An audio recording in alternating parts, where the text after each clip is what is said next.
Students, आपकी संस्कार और भावना चैप्टर का जो 4th वाला अवतरण है वो आपको स्वयं करना है।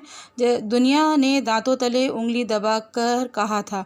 इसके जितने भी क्वेश्चंस हैं इस अवतरण के वो आप अपने आप से ही करेंगे। क्योंकि लगभग मैंने 12 आंसर आपको दिए हैं, आगे भी मैं आपको आंसर्स दूंगी।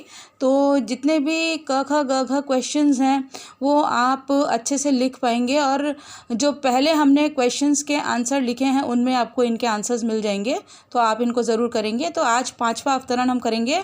हाँ, बहुत भोली माता जी, बहुत प्यारी। जो एक बार देख लेता है वह फिर उस रूप को भुला नहीं पाता है, बार बार देखने को मन करता है। उपयुक्त पंक्तियों में किसके बारे में बात की जा रही है, उसके व्यक्तित्व एवं चरित्र की विशेषताओं का वर्णन कीजिए। तो आंसर है, इन पंक्तियों में अविनाश की पत्नी की बात की जा रही है।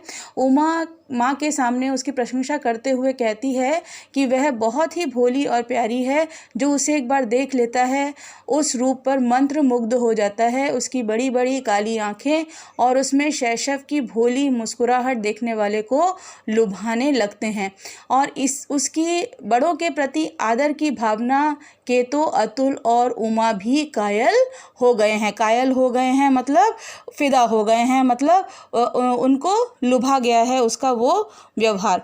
फिर है, उमा अविनाश की बहू के घर क्यों और कब गई थी। उमा अविनाश की बहू के घर तब गई जब माँ अविनाश की बहू पर गुस्सा होकर दुखी हो रही थी। उमा से उनका दुख देखा नहीं गया।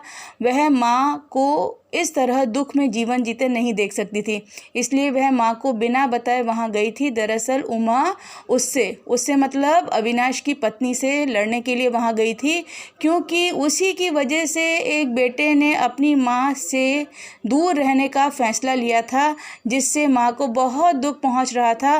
वह अपने बड़े बेटे से मिलने के लिए तड़प रही थी।